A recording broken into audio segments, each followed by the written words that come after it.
Bienvenidos a Diálogo. Les saluda Jia Jiabin desde Huining, un condado pequeño ubicado en el noroeste de China. Sin embargo, un acontecimiento histórico hizo que se convirtiera en un lugar emblemático, pues fue aquí donde las tres fuerzas principales del Ejército Rojo se encontraron, lo cual marcó el final victorioso de la Gran Marcha. Este año se cumple el aniversario número 80 de este evento y por eso vinimos aquí para buscar entre los recuerdos de esa historia gloriosa.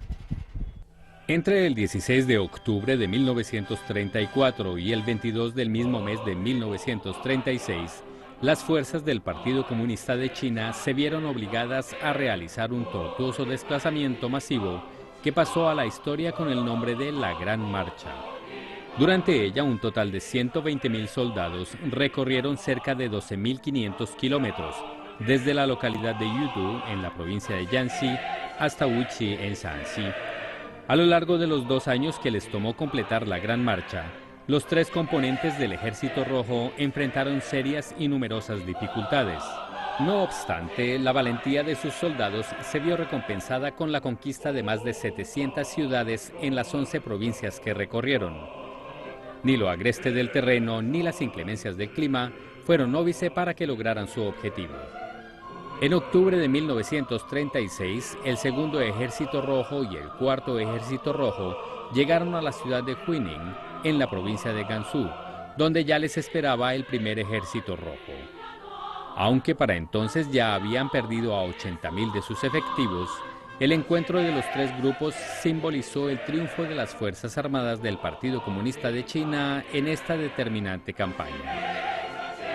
La Gran Marcha del Ejército Rojo fue una hazaña sin precedentes en la historia mundial y supuso el hito más importante en la historia del partido durante su etapa en la clandestinidad. Fue además el ascenso definitivo al poder de Mao Zedong y la derrota de sus rivales políticos. Nuestra primera parada es este salón conmemorativo de la victoria de la Gran Marcha del Ejército Rojo. Esperamos que a través de esta visita podamos conocer mejor esa historia y para eso vamos a dialogar con el director del salón, el señor Hu Juntao. Señor Hu, como sabemos, Huining es donde se reunieron victoriosamente las tres fuerzas principales del Ejército Rojo. Dicen que la selección de Huining como el lugar de encuentro obedece a una anécdota. ¿Puede contarnos por qué este distrito fue elegido? Un día de septiembre de 1936, el presidente Mao, Zhou Enlai y Peng Dehuai discutieron sobre el punto ideal para el encuentro de las tres fuerzas principales. Y se les ocurrió el distrito de Huining, porque los caracteres de ese nombre significan reunión y seguridad. Entonces, a ellos les pareció que Huining era un nombre de buen agüero, porque quería decir que toda la familia, o sea, todo el grupo, podría reunirse seguro allí.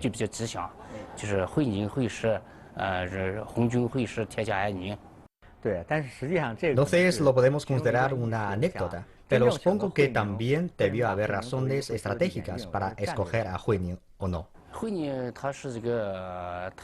Así es. Huining cuenta con una ubicación estratégica muy importante. Está en la orilla sur del río Amarillo y junto a la carretera que iba de Xi'an a Lanzhou. Si el segundo y el cuarto ejércitos querían avanzar hacia el norte cruzando el río, pasar por Huining era la opción más corta. Además, desde allí sería más fácil planificar y ganar nuevas batallas. Sé que aquí en el salón se conservan muchas piezas relacionadas con la reunión de Huining. ¿Cuál era el ambiente cuando se reunieron esos dos bloques de Ejército Rojo, el primero y el cuarto? Hay registros en las memorias escritas por varios mariscales y generales. Son datos que hemos verificado. La reunión de Huining, en la que participaron el primero y el cuarto ejércitos, empezó el 7 de octubre de 1936. El cuarto ejército llegó a las afueras de Huining antes de la fecha prevista y entró al distrito el día 8.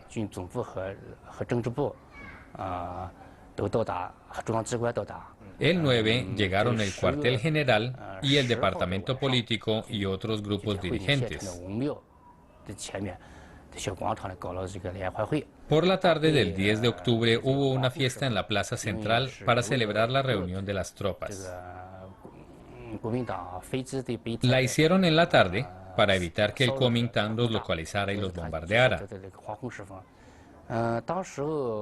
Unos 600 o 700 integrantes del Ejército Rojo y más de 1000 lugareños tomaron parte.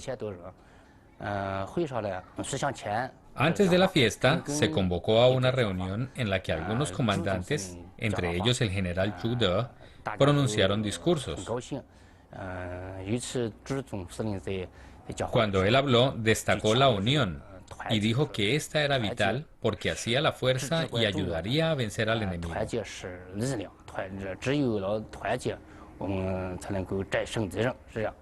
Más adelante, durante la fiesta, los soldados y los pobladores presentaron espectáculos juntos. La celebración duró cerca de 2 horas y todos la disfrutaron mucho. La escena era muy animada y la gente no paraba de gritar consignas. En sus memorias, muchos mariscales y generales escribieron que ese momento les dejó una honda impresión y se convirtió en uno de los recuerdos más importantes de su vida.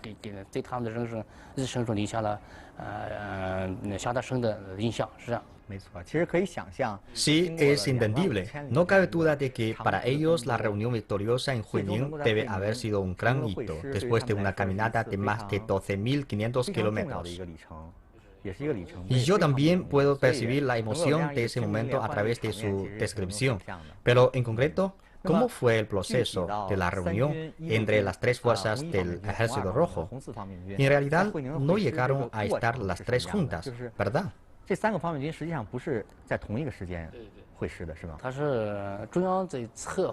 Así es.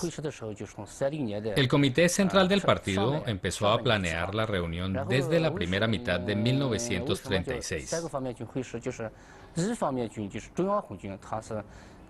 El primer ejército, que era la columna central del Ejército Rojo, llegó a Huining en octubre de 1935.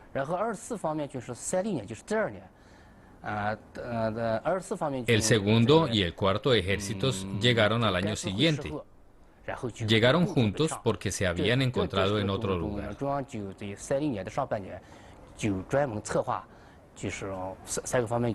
El 30 de septiembre, el primer ejército ordenó a su regimiento de caballería salir del distrito de Tongxing, en la provincia de Ningxia.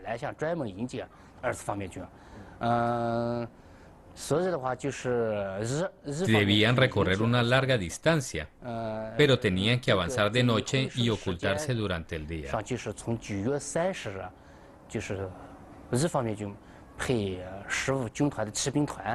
Ese regimiento llegó a Huining el 1 de octubre al atardecer y se ocultó en una pequeña aldea cercana.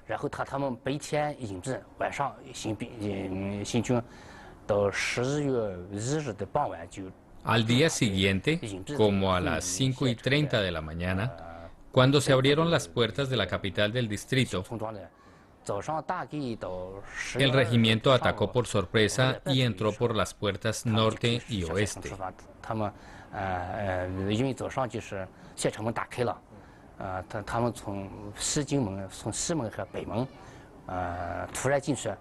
En ese momento solo estaban acantonados unos 400 soldados de las tropas del Kuomintang.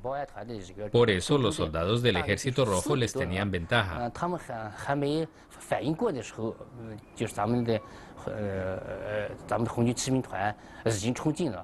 Los nacionalistas resistieron el ataque durante 1 hora, pero al final se rindieron.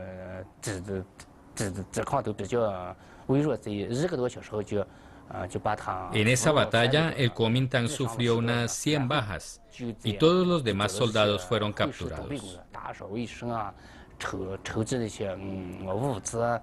Después de eso, el primer ejército empezó a hacer preparativos para la reunión, como limpiar la zona y recaudar recursos como víveres y ropa.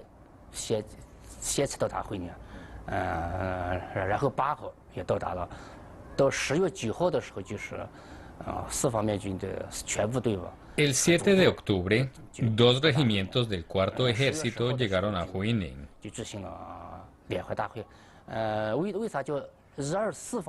Eso era antes de la fecha prevista. Las tropas restantes llegaron el 9, y la fiesta de la que le hablé antes se celebró el día 10. Al mismo tiempo, la segunda fuerza estaba apresurando su paso hacia Huining con el objetivo de llegar el día 10. Pero se encontraron con que el río Wei estaba crecido, y en vista de que las tropas del Kuomintang los venían persiguiendo, tuvieron que renunciar al plan de cruzar el río. Por eso no pudieron llegar en esa fecha. Finalmente llegaron a Huining el 12, y el 22 entraron a un pueblo llamado Jingtaipao, que está en el sureste del distrito.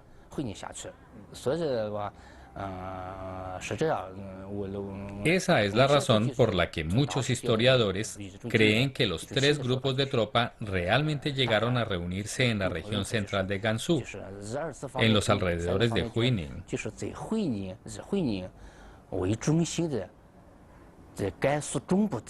La verdad es que hubo reuniones menores en los alrededores de Huining y también en algunos lugares de la región autónoma de Ningxia. Esos encuentros también se consideran parte de la reunión de Huining. La reunión de Huining no sucedió en un ambiente pacífico, sino que, como en todos los acontecimientos relacionados con la guerra, la sangre y el fuego fueron protagonistas. Fueron varias las batallas que se libraron en el camino de las tropas del Ejército Rojo hacia Huining. Hay algunas que hayan sido particularmente importantes.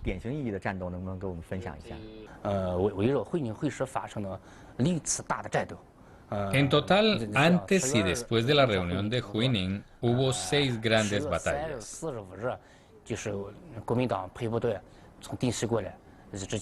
El 2 de octubre, el Ejército Rojo ocupó la capital del distrito y después, entre el 3 y el 5, las tropas del Kuomintang lanzaron ataques masivos tratando de retomarla.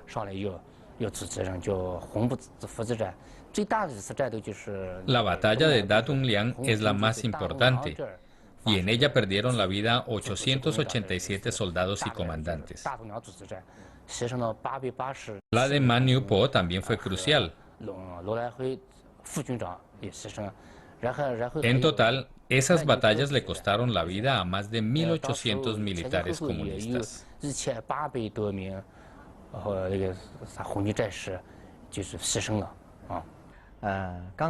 ¿Y cómo fue la relación entre los lugareños y los militares del Ejército Rojo durante esos días que estuvieron en Huining?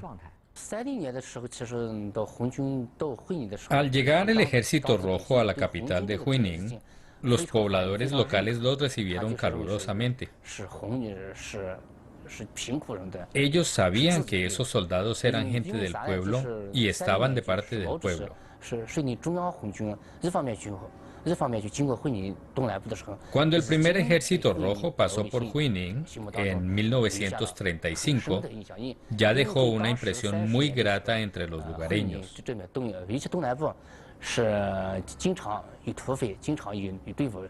En los años había mucha delincuencia e inseguridad en los alrededores del distrito, bandidos que asaltaban a la gente y robaban las casas. Además, el ejército del Kuomintang reclutaba soldados por la fuerza. Por eso, cuando el Ejército Rojo entró en Huining, la gente corrió despavorida a esconderse. Pero rápidamente se dieron cuenta de que los uniformes de esos soldados eran diferentes y además estaban hechos jirones. Ellos nunca molestaban a la gente ni entraban a saquear las casas. Por el contrario, ayudaban a los campesinos en las labores caseras y agrícolas. Además, no le guardaban secretos a la gente, sino que le informaban sobre las políticas del partido y los detalles de la marcha hacia el norte.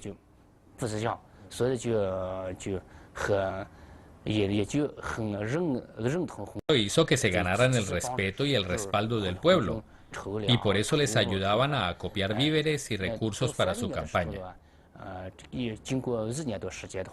Después de un año, en 1936, todos los pobladores ya estaban convencidos de que el Ejército Rojo era la tropa del pueblo y de que les ayudaría a tomarse el poder. Su presencia en Huining les alegraba mucho y también les alegraba poder hacer algo por sus soldados.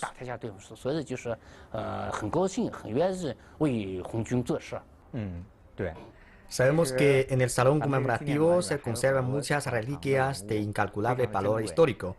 ¿Podría mostrarnos algunas de las más valiosas y contarnos un poco sobre su historia?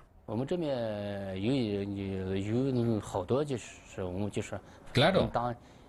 Dos de los objetos históricos que tenemos relacionados con la reunión de Huining son una gran mesa de madera y un formulario.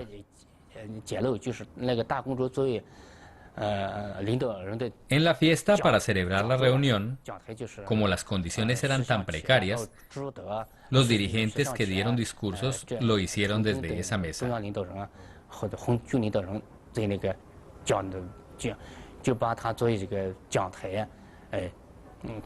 Y el formulario era para registrar a los militantes del partido. Por mucho tiempo estuvo en la casa de una familia de Huining, la familia Zhou. En él están registrados los nombres de algunos miembros del partido que hacían parte del Ejército Rojo.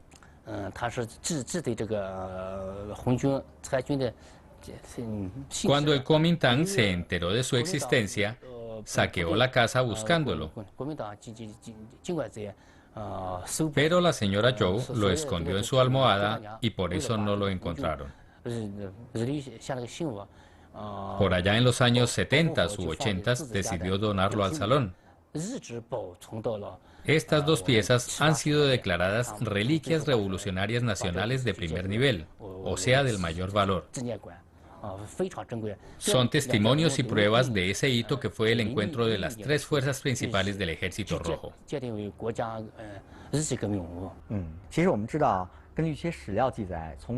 Según algunos datos históricos, en octubre de 1934, la fuerza principal del Ejército Rojo dejó su base central e inició la Gran Marcha. ¿Cuál es el contexto de la Gran Marcha? ¿Y cuál fue su propósito?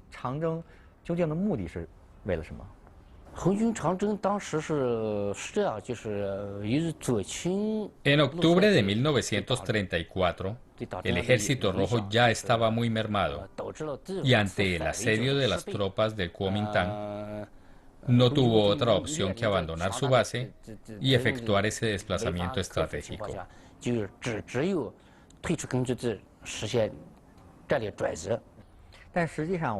Algunos analistas creen que, además de esa razón que usted nos acaba de exponer, otra habría sido ubicarse en el norte del país para enfrentar la agresión japonesa. ¿Usted está de acuerdo?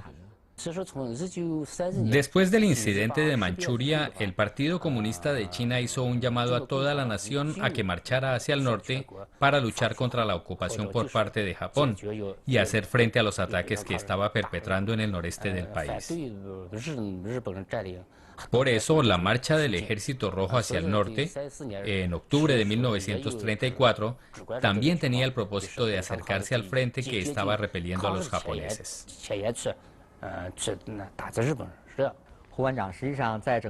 Durante toda la marcha, el Partido Comunista de China hizo una serie de reuniones, entre ellas la reunión de Zunyi, un viraje trascendental para el partido. ¿Cuál es la importancia de esa reunión?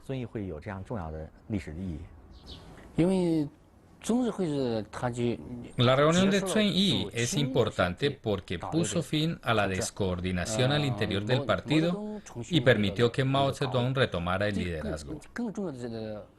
Lo más importante es que desde entonces el Partido Comunista de China tuvo la capacidad para resolver independientemente los principales problemas relacionados con la revolución empleando el marxismo pero sin la dirección de la Internacional Comunista, lo cual demostró su llegada a la madurez.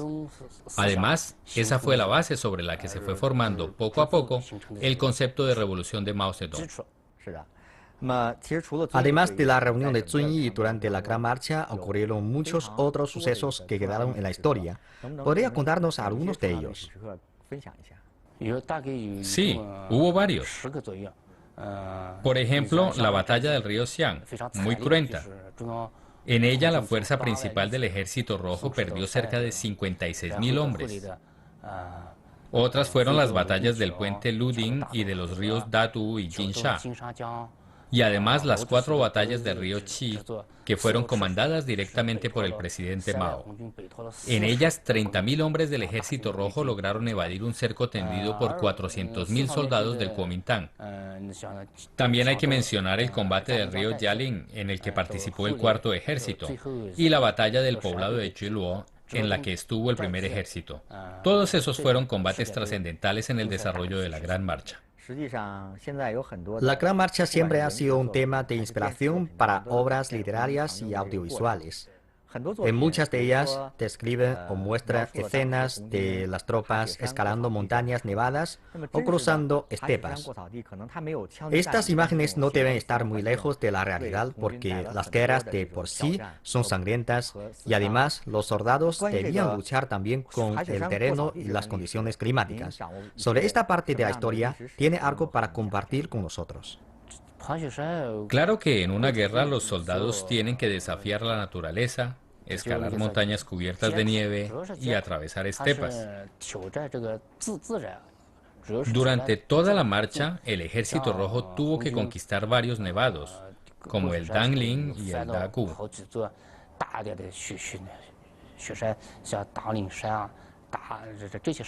Allí hay picos de entre 4.000 y 5.000 metros de altura.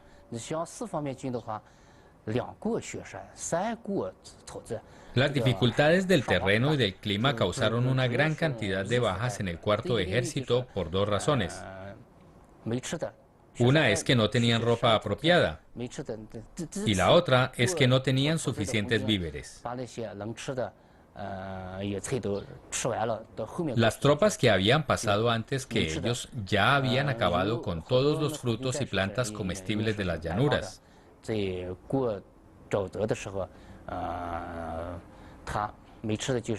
La situación era tan desesperada que en algunos casos debieron escarbar entre los excrementos de los animales en busca de granos no digeridos para comérselos.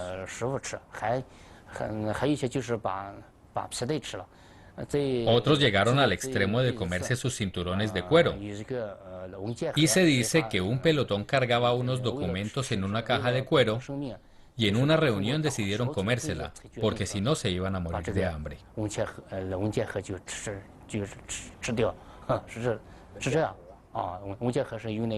De esa campaña quedaron muchas historias impactantes.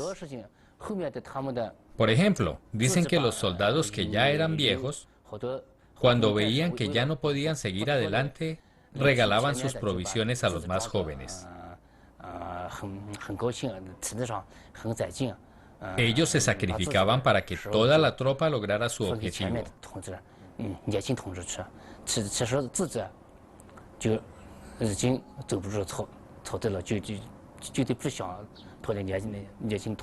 Entre ellos se destacó un soldado llamado Li Zhihai, quien al sentir que ya no daba más, entregó todas sus pertenencias a los demás soldados, incluso su carné de miembro del partido. Esa fue una demostración de su amor por la patria.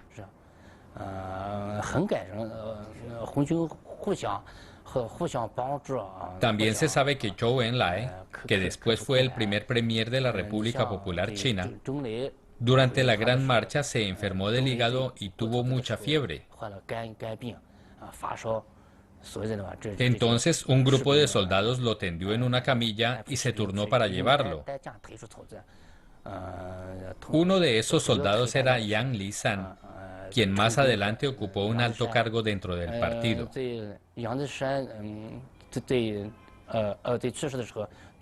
Mucho después, cuando Yang murió, el mismo Zhou Enlai ayudó a cargar su ataúd como un gesto de agradecimiento. Durante toda la Gran Marcha, el Ejército Rojo careció de ropa y víveres suficientes y tampoco tenía todo el armamento necesario. Además, tuvo que enfrentarse a las persecuciones del enemigo y a la dureza del terreno y del clima. Pero al final concluyó la campaña victoriosamente. Para usted, ¿cuál fue la clave de su éxito? Pues a mi parecer dependió, en primer lugar, de que el partido la condujo de la forma correcta.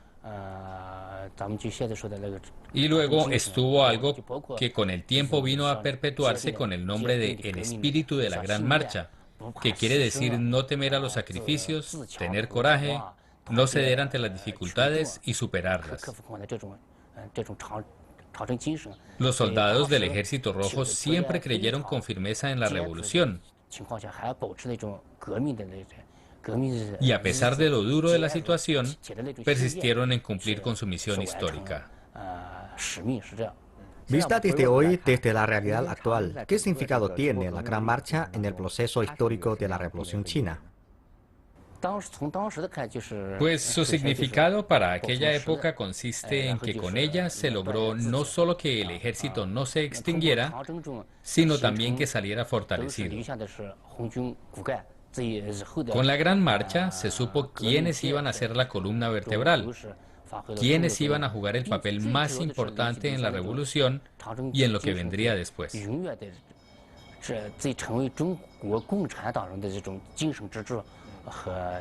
Pero lo más importante que nos dejó es el espíritu de la Gran Marcha, que es uno de los pilares para los comunistas chinos y al mismo tiempo es un tesoro espiritual invaluable para toda la nación china. Al hablar de la Gran Marcha, muchos la consideran un milagro en la historia de la humanidad. Para usted, ¿en qué se fundamenta esta opinión? La hazaña de la marcha sorprendió a todo el mundo en aquella época, porque se desarrolló en un ambiente natural muy duro, además con bombardeos aéreos, bloqueos y persecuciones por parte del enemigo, y en medio de una gran escasez de recursos. Gracias a la convicción de los soldados en la revolución y a la acertada orientación por parte del partido, fue posible lograr que las Fuerzas Armadas comunistas no se extinguieran. Podemos decir que cada soldado que participó en la Gran Marcha es un gran héroe para la nación china.